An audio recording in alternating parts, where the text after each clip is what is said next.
why they want to put TVs back in the box? Did you hear about that? I've heard about it since the TVs went up. So I don't think they need them. I don't either. Honestly.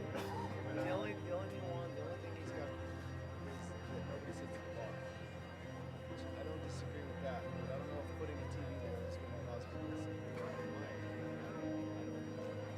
I don't think that that's how it is. Well, we didn't have TVs. You can still see the TVs in the left. What we got on I said you want it. I don't know what else to do.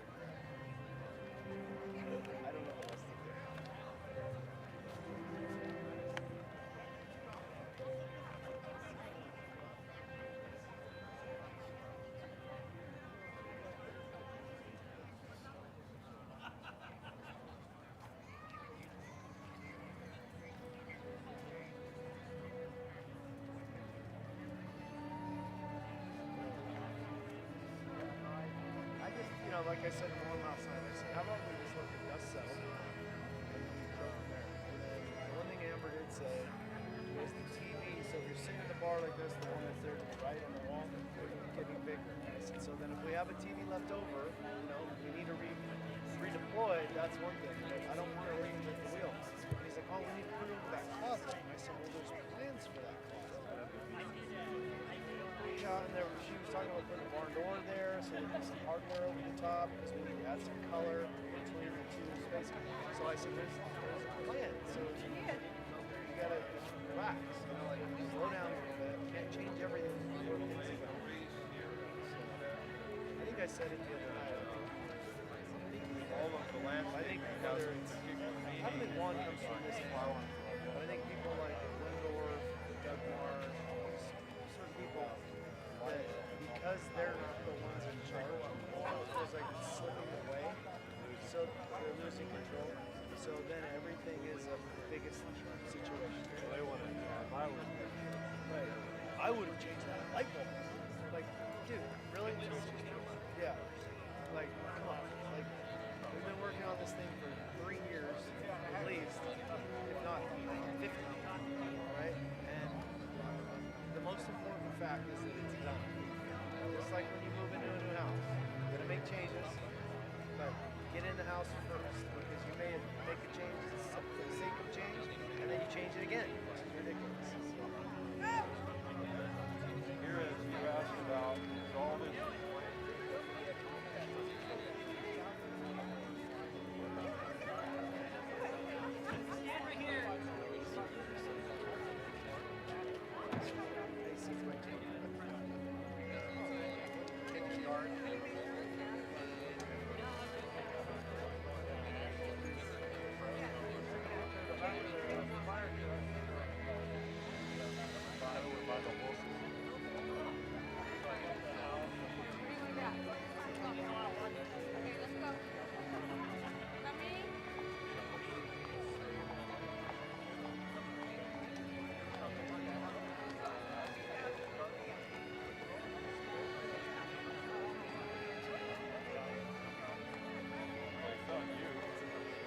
I know, but that is a mark over there. He's got to be somewhere.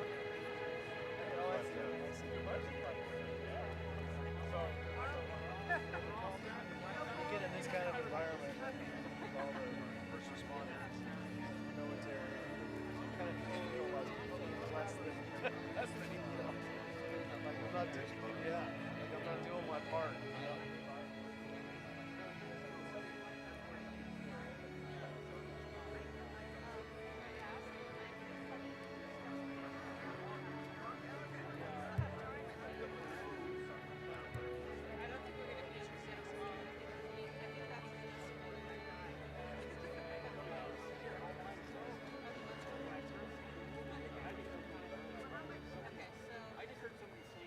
Okay, so should I grab my stuff and then come back?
not a big deal. Not, but I wanted to call you back just in case. So, do I need to run down there?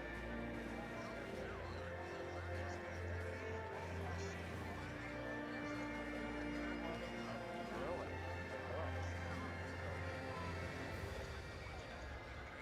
Oh. Well, good. Maybe we'll turn it into a museum and sell entrance fees.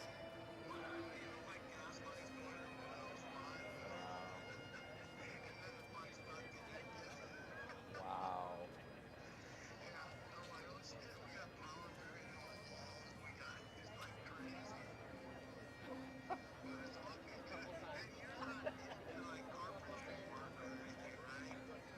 Could be. Why? Do we need it? I mean, I used to frame homes years ago.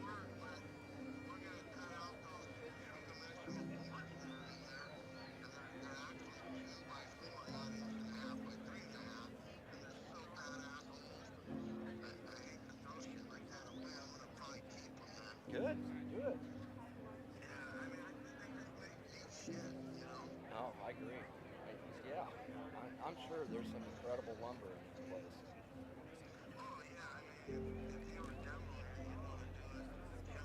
Yeah. Yeah. Yeah, I get it. Oh, please, Mark.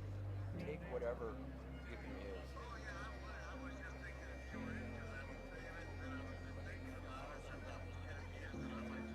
No, please do. I mean, even if I was, I would want you to take it.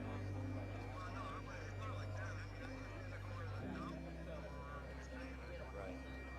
Well, if you don't want it, then I would. But if it's stuff that you think you can use or you like, please take it. Oh, gosh darn it. Oh, wait a minute.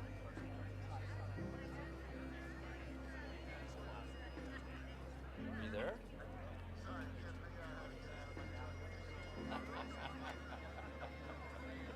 Okay, they're lining up here, so I'll check in with you in about an hour or so. All right, buddy. You got it. Take care.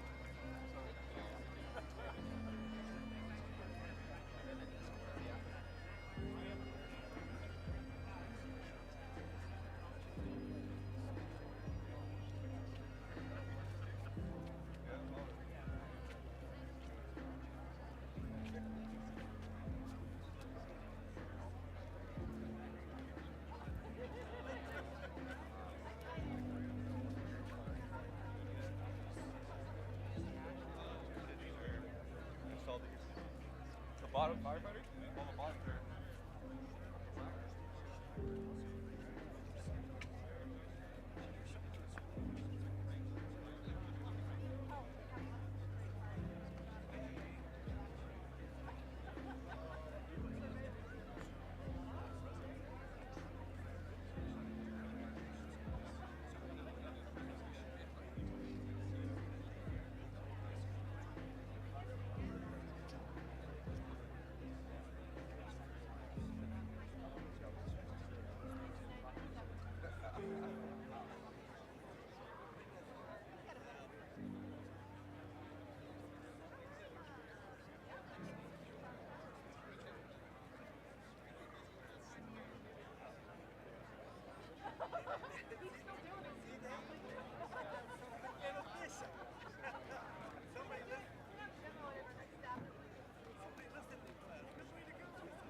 Do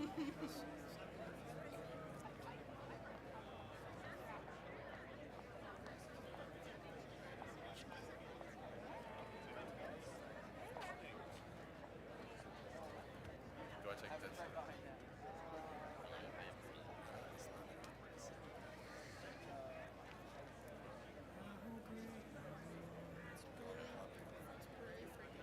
I know.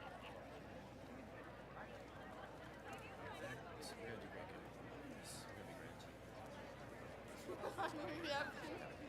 She knows that. I have to leave that lead.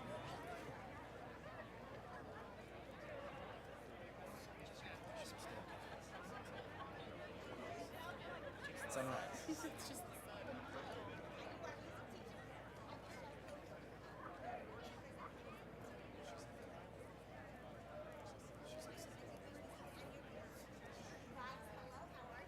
Good. Fire's gonna sing for like 9 minutes, and then we're still kind of relaxing. Yes, ma'am. Yes, ma'am. Yes.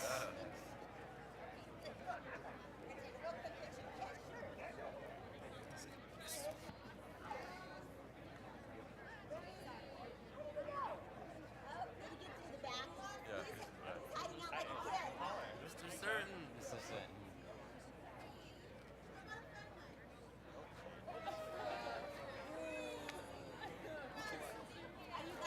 How is this supposed to be? No, it's gonna be great. Hopefully. That's the plan.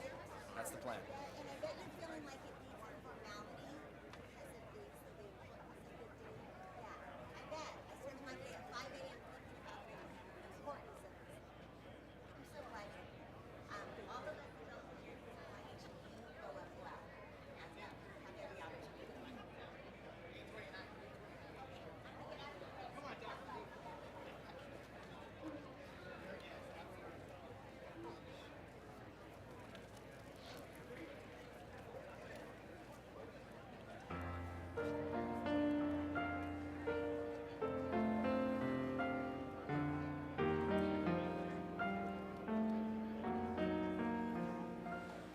Oh, beautiful for spacious skies, for amber waves of gray, for purple mountain majesties above the fruited plain.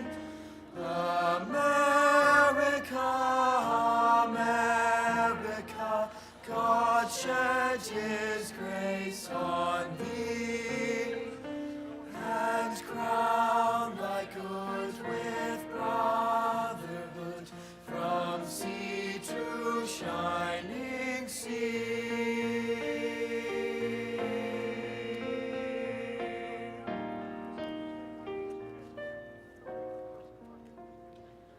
Oh, beautiful for pilgrim feet who stern in passion stress, a thoroughfare of freedom beat across the wilderness.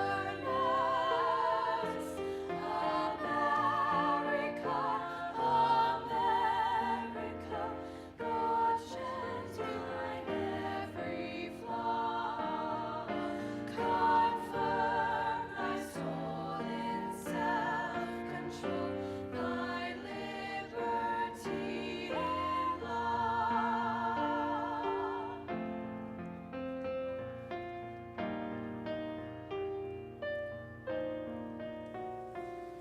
Oh, beautiful for heroes proved in liberating strife, who more than self their country loved, and mercy more than life. America, America, may God thy gold refine, till all success be nobleness, and every gain divine.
country 'tis of thee, sweet land of liberty, of thee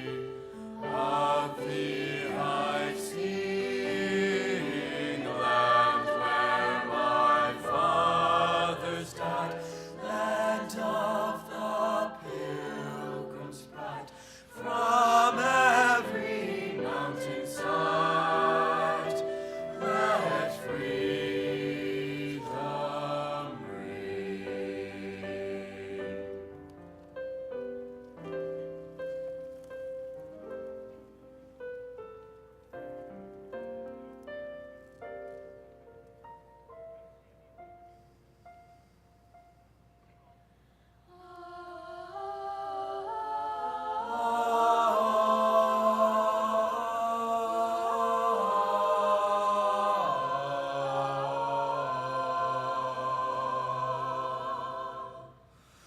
God bless America, America, land that I love. Stand beside, and guide her through the night with a light from above. From the mountains to the prairies, to the oceans white with foam. God bless America, my home, sweet home.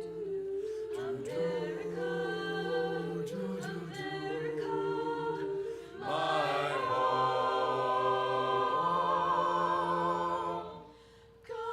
God bless America, America, land that I love. Stand beside her and guide her through the night with a light from above. From the mountains to the prairies, to the oceans, white with foam, white with foam. God bless America, my home, sweet home, sweet home. God bless America, God bless America, sweet, sweet home. America.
Good morning, and welcome to the September 11th observance here at the California Memorial.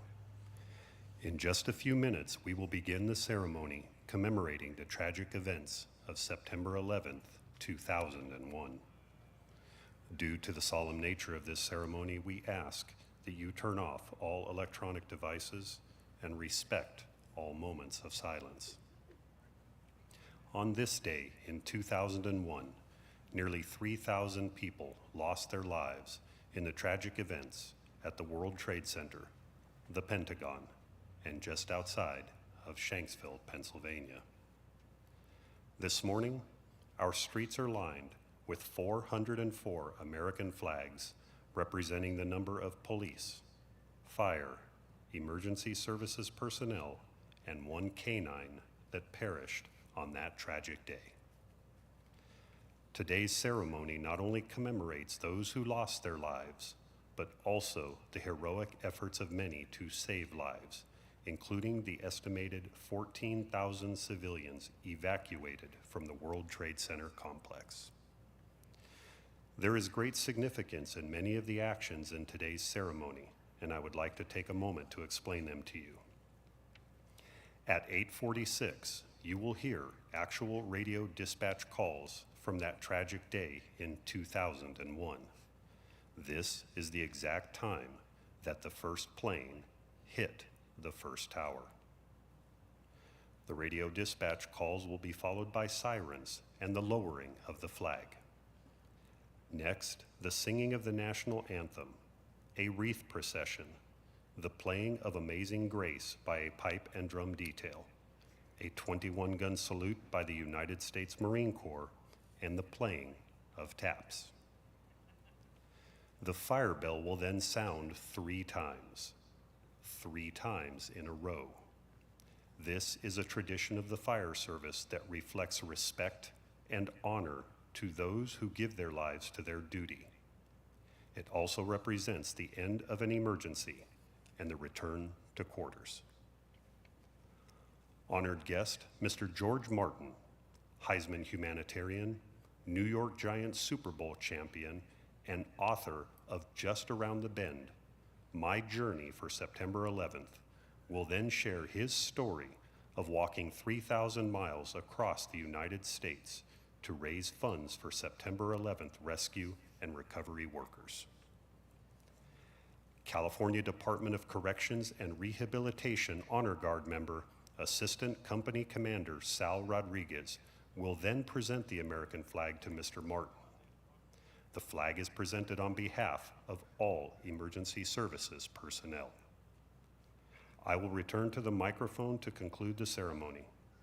Thank you again for turning off all electronic devices and respecting all moments of silence. The ceremony will begin momentarily.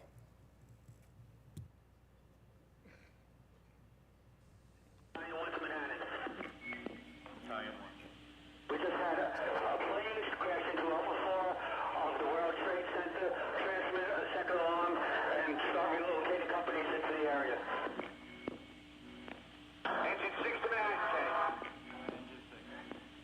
The World Trade Center, tower number 1 is on fire. The whole outside of the building was just a huge explosion. Engine 1 out, World Trade Center, 1060. Send every available ambulance, everything you got to the World Trade Center now. Civilian reports from up here, a plane just crashed into the World Trade Center for your information. Trucks available. Battalion 1 to Manhattan. We have a number of floors on fire. It looked like the plane was aiming towards the building. Transmit a third alarm. We'll have the staging area at Vesey and West Street. Have the third alarm assignment go into that area. Second alarm assignment report to the building, Kay. Alright, 10-4. Second alarm assignment, 10-4. Guys, there was a plane that struck the building. Marine 1, we're in the river. You got smoke, you got fire out of the north side and out now coming out of the west side of the World Trade Center, the west side. Alright, fire from the north side and Marine 6 to Manhattan, urgent. Manhattan, go. You have a second plane into the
say, can you see by the dawn's early light what so proudly we hailed at the twilight's last gleaming, whose broad stripes and bright stars through the perilous fight o'er the ramparts we watched were so gallantly streaming, and the rocket's red glare, the bombs bursting in air, gave proof through the night that our flag was still there. Oh, say, does that star-spangled banner yet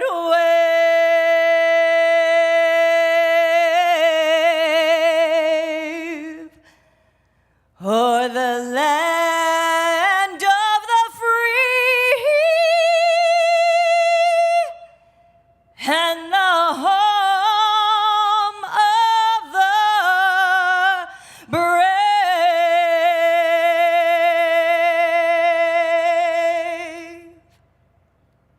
Command staff, order!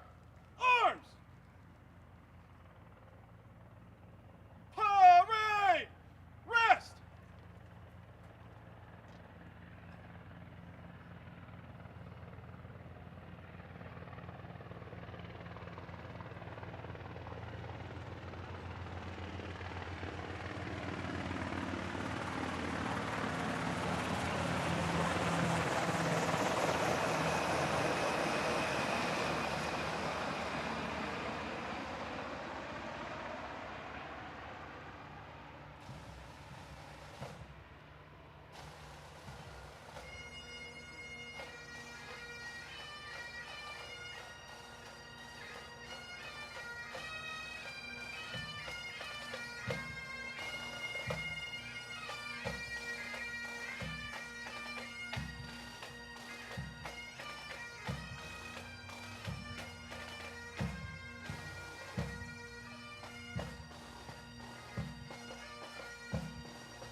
Ladies and gentlemen, Mr. George Martin.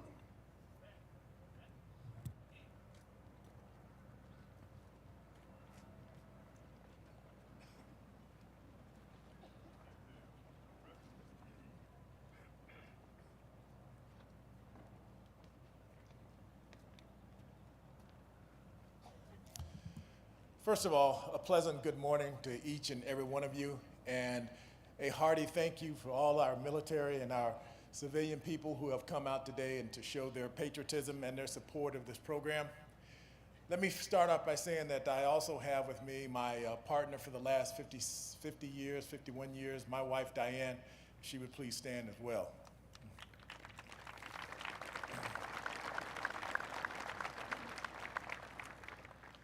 Thank each and every one of you so much for allowing me to be here and to be a part of this wonderful occasion and the festivities that have been really just heartwarming.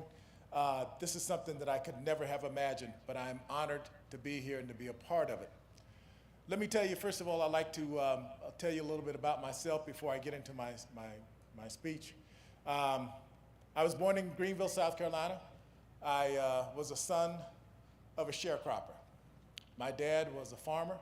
He didn't own his own land, but he worked and toiled all of his life. That was the generation of which I came from. In contrast to that, I had the privilege of relocating out to California, in which I became a student body president. I became an all-American athlete. I received a prestigious scholarship to the University of Oregon, where I subsequently got my undergrad degree from Fairleigh Dickinson University, and then eventually have 2 doctorates as well. I then went into corporate America to display my abilities, and eventually I had been selected to serve as the president of the National Football League Players Association, and eventually the executive director of the NFL Alumni Association.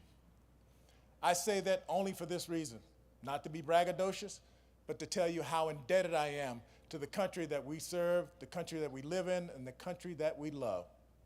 That is the reason I stand before you, to proclaim how in one generation things can turn around immensely. During my tenure with the New York Football Giants, I played 14 years and served as their captain. I served as their chapel leader, and I served as their consultant against drug abuse. So at the conclusion of my retirement, I was, well, I'll say unfortunate enough to have witnessed personally the events of 9/11. Something dramatically and tragically happened on that day.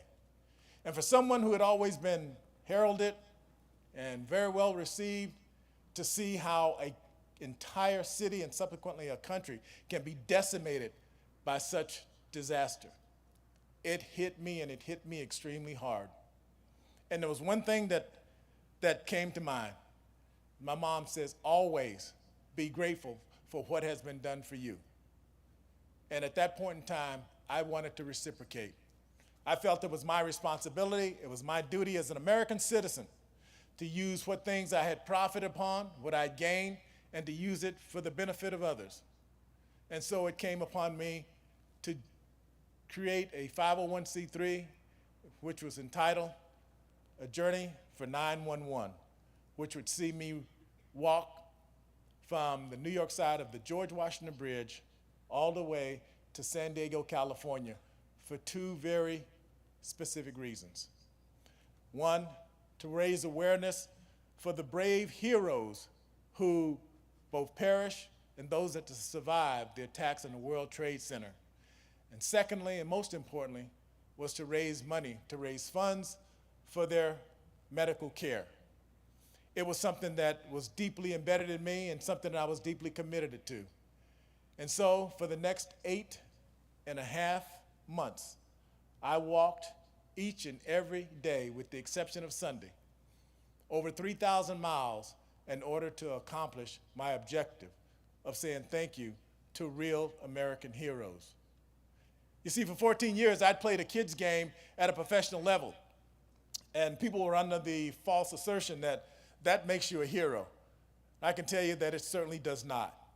When you look around here today and you see the people in uniform, when you see the people here on the motorcycles, when you see these people who are committed to sacrifice everything they have in protection of the freedoms that we enjoy each and every day, that to me is heroism. What I did was just simply playing football. But in the process, I amassed a group of friends and associates that also believed as I did, which is evident of today. And it's because we are here today to show our unified support, our unified acknowledgement of those individuals who go above and beyond the call of duty. You have my deepest respect, you have my deepest admiration, and I thank you, each and every one of you, from the bottom of my heart. My wife and I have 4 wonderful children, a daughter and 3 sons. And nothing in this world would make me prouder that if they would follow in the footsteps, not of their father, but in the footsteps of heroes like you. That would be my proudest accomplishment. Thank you very much for being today. I know we wanted to be brief because of the weather and because of there's obviously more to come, but I wanted to thank you for allowing me to come here and share briefly with you what I felt as an American. My mom and dad would be proud of what I've accomplished, not because of being braggadocious, but because it was something that I took advantage of that was not extended to them. And even though they have gone to the great beyond, I do it in their memory and in their honor. So, ladies and gentlemen, thank you from the bottom of my heart. God bless America, and I hope that we continue as one unified front. Thank you.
The folded flag is emblematic of the tri-cornered hat worn by the patriots of the American Revolution. A properly proportioned flag will fold 13 times on the triangles, representing the original 13 colonies. When folded, no red or white stripe is to be evident, leaving only the blue field with stars. The first fold of the flag is a symbol of life.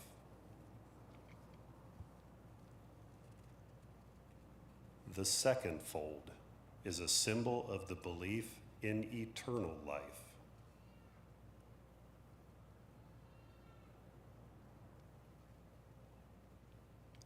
The third fold is made in honor and remembrance of the veterans departing the ranks who gave a portion of their lives for the defense of the country.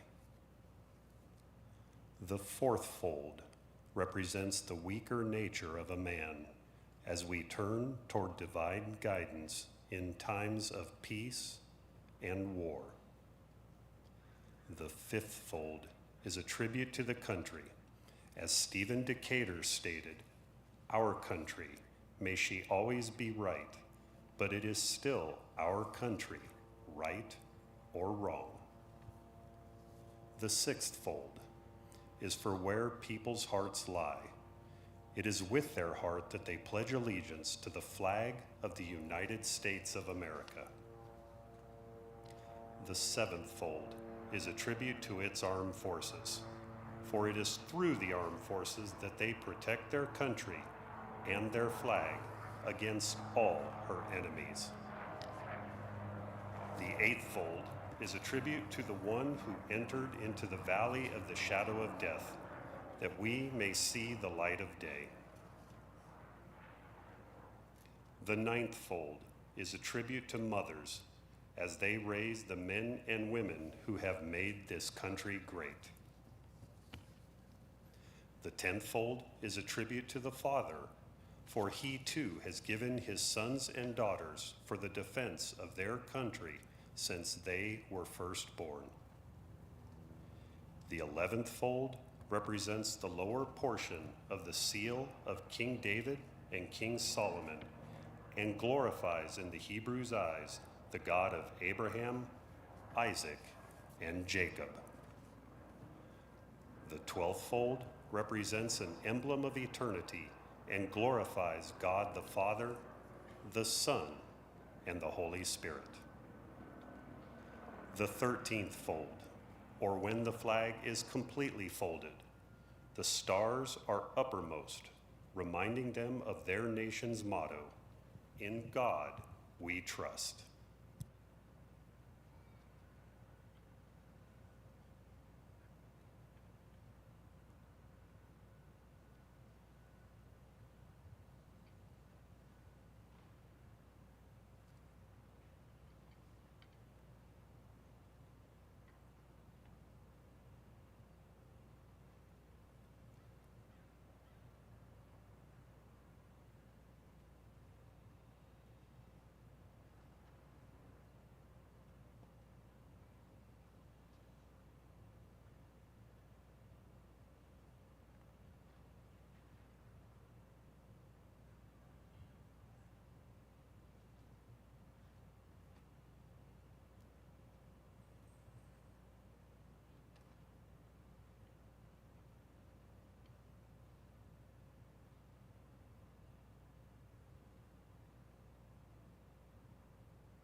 Many individuals from agencies across the state and nation have gathered together today for this presentation.